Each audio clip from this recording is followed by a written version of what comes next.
Nominated, and he's Kenyan, and we're awesome people. So let's hopefully bring this home. And speaking about awesome people, what an awesome person I have with me in studio. So you were very particular on how I pronounce your name, Cindio. Like it has the accent.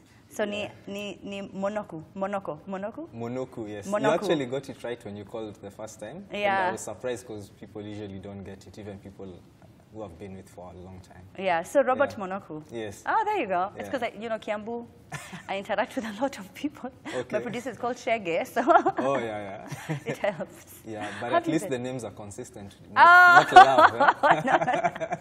Not like love. It's Yeah. still the same name. When he sat down, the first thing he asked me was, "You're still called Amina?" And I was like, "What do you mean?" And I was like, "Oh, I like that. I like that." Yeah. So, Robert, welcome to the studio. Thank you. And I bet people are very eager to hear your story because I'm like, "Oh, this is an amazing person I'm going to be interviewing." Yeah. So, tell us about Robert. So, where were you born and brought up? Well, very much from Nairobi. Basically, the past 3 decades of my life. I've been, well, I don't know where to start. I mean, I've been doing a lot of visual art from childhood. Yeah. And mainly because it's something I've always loved. It was something spotted early by my parents and fortunately nurtured because most people in my age bracket never really were supported when they were doing arts. It was always seen as something you do as a hobby and you should do some other things like maybe law or architecture or something else. So I was fortunate enough and I'm humbled by that privilege to have parents who are supportive. And yeah, I think later on I started learning other things and I came to realize that my skills were not really in painting or drawing or doing like fine art. This was a much later, like an epiphany. I learned that my skills are actually creativity and the ability to learn skills. Yeah. And that for me has enabled me to pick up things like cinematography, photography, and any other skill which I can use to express my creativity. So from a few years back, working in the mainstream, what I call mainstream creative industry, I saw so many gaps. Yeah. Many people who were running organizations that were meant to support artists did not really have it at heart. They were doing it because they had other goals and which is very okay. But what that does is it doesn't really lead to the impact which is desired. And I suffered from some kind of ambivalence during this period. And I was left asking myself what to do. Should I stay here in these organizations, very large organizations with lots of money, or should I take it upon myself? And as the saying goes, if you can't take the heat, you get out of the kitchen and do it yourself. And that's why I later began an organization called Mau Mau Collective. Yeah. And the essence of Mau Mau Collective basically is to fill the gaps which I felt were never addressed when I was back in what I call mainstream creative industry. Yeah. And yeah, I think the rest is history. And many times, I mean, I've been seen as a dilettante in terms of, oh, this guy is doing all these things. But no, I'm not. I really feel these are areas which need to be addressed. And so far, it's been working, and I thank God for that. All right. Yeah. So what are those areas? For Mau Mau? Yeah. Well, we deal with 3 key areas, very simple. The first is creating a Pan-African network. And let me just mention why. You know, you've heard of, obviously, the East African community, you've heard of ECOWAS, you've heard of COMESA. These are economic blocks, and they're also political blocks like the African Union, which try to consolidate the power in unity. So I asked myself, what can we do as creatives to consolidate that same kind of power? And this is creatives all over, not specific to Kenya? Okay. No, not at all. And that's the first thing we do. We are creating a Pan-African network. Okay. And I've been traveling a lot in the past maybe 3 years, really much. Really, in fact, I came from Egypt 2 weeks ago. And I try my best to move to African countries because this is where we share a lot. And we've been building a network. Right now, we are 250 strong. And I say like 10% of that 250, which is still growing, is other African countries other than Kenya. The second thing we do, which is very important and why I left the mainstream industry, is creative education. Artists in this country really struggle. they don't struggle because they don't have the talent. They struggle because they do not know how to manage that talent in order to make a living from it. And two, another thing is they do not strive to improve their talents to international standard. So we have actors, we have musicians, we have graffiti artists. Oh, this is for everybody who's in art, who uses creative arts. That's their career. Exactly. Oh, okay, okay. Yeah, the creative arts in general. Yeah. So I saw the gap, and the people who do these things don't do it at an international standard. They do it at a Kenyan standard. Yeah. And so you'll never really be an international success, or you'll never compete in an international market if you remain at that threshold. It's like, you know, this cup is only this cup. If you fill it, it can't get any more full. But if you get a big vase, it can hold more. And that's the mentality I hope to pass on to the other creatives, that you still need to keep learning. And learning is the key to successfully, to being a success in your trade. But you have to be accepted in your home country first before you break out to the other countries and other turfs, because, you know, I mean, if Kenyans are not really relating with your music and you can't definitely pop in another country and you're not really popping at home. Yeah. I mean, save for Victoria Kimani, who I feel like is very popular in Nigeria and actually across the continent, but not as popular as she should be here in the country. Yes. You know what I mean? Yeah. So then in that essence, does that make any sense? It does. I mean, what you're saying is spot on. I mean, like, for me, it's a question of a trade-off.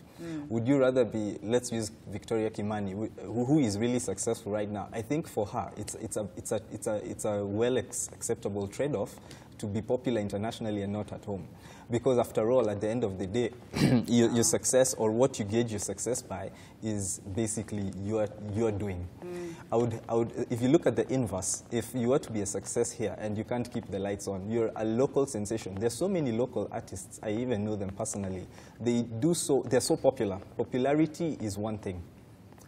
Success is another. Or maybe success can be argued to be relative, but most of these popular people do not have tangible, let's say, monetary value, which is at par with their popularity. With their fame. With their fame. So you could be a famous popper. So, of course. Yeah. So like so did Kokoma 3. Yeah, exactly. Or even worse. So as I said, it's a trade-off. Would you rather be that popular guy who has like 2 million people who are always egging you on, but your landlord is always chasing you? Yeah. Or you probably have 10 people following you, but your work is internationally renowned, and your skill is like at a crescendo. It's constantly growing. But you see, the thing about art is that it's not about money. It's actually, I think, the one industry that passion comes before money. Yeah. In a lot of others, because, you know, entrepreneurship, business, and, you know, you need the money, and money is important. And it is important to a lot of us, but then art is different. Yes, it is. And that's the thing. Let me share a story. Like 5 years ago, we went for a family gathering, and one of my family friends, who's my age mate, told me something. At that time, it was like 8 years ago. I was working in a bank, by the way, 8 years ago. It's really interesting.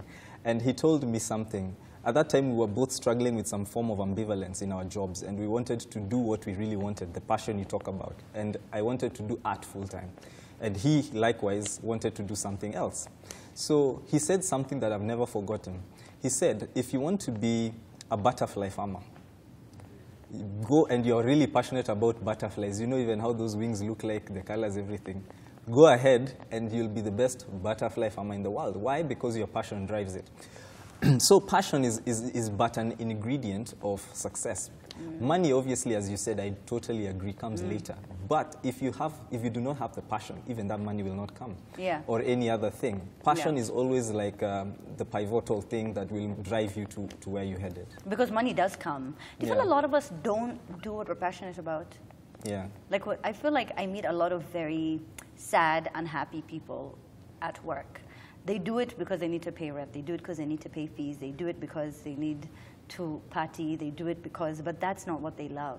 You know, they would rather do something else, but then it sounds so unrealistic. They can't even tell the next person, Natimi, I want to be a butterfly farmer. You know what I mean? Like, exactly. Can you just stop this madness and just go to the office? Do you ever meet those guys? Yes. In fact, I was one of those guys. You're one of those guys? I was one of those guys. At the bank? Yes, at the bank. And I remember like listening to, at that time, I was just sneaking in, sorry to my employer then, maybe he's forgotten me, but I just got so bored of what I was doing, I put some music. I was listening to Whitney Houston, and after listening to her music track, she had a short interview, and she said something which I've also never forgotten. She said, I'm too talented to sit behind a desk all day. And that really like was a gong thing, and I was like, I had to reflect on myself, and I was thinking of all these skills I've garnered. I've been doing paintings, I've been doing drawings, I've been writing from paintings from as far as 5 years old, writing as far as high school and maybe late primary. And I was asking myself, I'm too creative to be seated behind a desk paper pushing. And I think we all need that wake-up call to kind of like wake us up and push us into what we need to be doing. Yeah. What you're saying about meeting people, I do every day, and that's why I try to engage them. I try to speak positively and encourage. Even a simple cashier in a supermarket, many people look like they don't have anything to do, or they feel desperate, but the truth is they have the power. They have the power. It all starts with you. It does. It's true. And they sound so cliche. It's so funny. It sounds so, but it's true. Yeah. It does start with you. Exactly. And it's a step at a time. Yeah. You know, all those things that you read in the books, it really is true. Yeah. So why didn't you just get straight into art, like after school? Why, you know, because you seem really driven. Or why wasn't there something that you just jumped right in? Well, just, it's really complicated. But maybe just to say, it's a journey of self-discovery. Okay. I also actually did art in high school as a subject, but I used to think, as I said in the beginning of the show, it may sound a bit complicated to understand. My skill, all along, I thought I was a skilled artist. I was a skilled painter or an illustrator or whatever, but that wasn't my skill. I later learned over the years, my skill is creativity and the ability, and I had an acumen for learning techniques. That's my ability. Yeah. So anything I'm passionate about and driven to learn, I will definitely learn how to do it, cinematography, whatever. So anything I ended up doing was because I felt it was a need I had. After school, again, being young and everything, your parents would always try to cushion you from falling, and they would always give you like a safety net. They would say, okay, fine, we know we support your art and everything, but please, for God's sake, just do something else, just in case. Just in case. Yeah, so as I said earlier, that always comes back to you. Like for me, I had that mentality that, oh, I'm always scared. So let me do this. Let me do research or another academic course. Actually, until you've said that, I've never thought about it, but we always feel the need to get a job because we are very sure that this will fail. It doesn't need to fail, but if you've already put that sort of vibe and energy into it, you know, there's a higher chance it'll fail, and then you'll be like, see, I told myself. You know what I mean? But I know that you have some illustrations. They're going to pull it up right now, and then you can take us through you know, the creative process of how how you got to, you know, the pictures that they're going to be pulling up. So there is picture number 1. So what's that about? Wow. These are some of my more abstract pieces. It's a multimedia piece. It's actually part 3 of a series. There are 2 others. This is the last part. Yeah. Basically, it speaks about, the first part is a woman carrying the earth on her finger. Yeah. And basically, that goes back to Greek mythology of Atlas. I'm sure you've heard of Atlas, the Titan who carries the world. Yeah. Now, my painting of the person carrying the world is to show power, at the same time a sense of vulnerability where there's pressure. You have the power to lift the world, but there's pressure. And why I did that painting is because I wanted to show that the woman is African, is a black person. Really? Yes. We are like, well, yeah, maybe ni color grading, but she's meant to be black, really. Okay, fine. So the idea is also it was neocolonialism. Okay. There's so much pressure on the African. And why I chose the woman is because I feel the women are the ones who have the power, and they're the ones who do things. Yeah. I think it's really pretty. How long does it take for you to do something like this? This particular one took like maybe 3 hours or 4 hours. All right, that's not so long. Yeah. All right, so let's take a look at the next one. Oh, there it is. Well, I think this is self-explanatory. Very self-explanatory. Very necessary too at this time. How do you feel, you know, with the political climate in the country affecting pretty much everything? You know, people getting more and more divided. How do you feel about that? It's really troubling, and that's why I even did this piece, because I felt it's too much. And I think the people should realize, and people, I say the wider public, you and I, the ordinary mwananchi, should come to realize that the power to change their plight and how they live their lives is with them, not politicians. And they should not look up to politicians to tell them what to do. Another thing which I feel is the narrative, and I always keep off Twitter, I'm sorry, because I feel there's so much negative energy on Twitter. People just bashing each other left, right, and center. People need to grow up, and I feel that's grow up literally. That's why I used children in this painting. People need to realize that you are an adult, you cannot be manipulated. Manipulation comes from local leaders. But there's another form of manipulation people don't realize, and that's back to the earlier painting I did, is foreigners.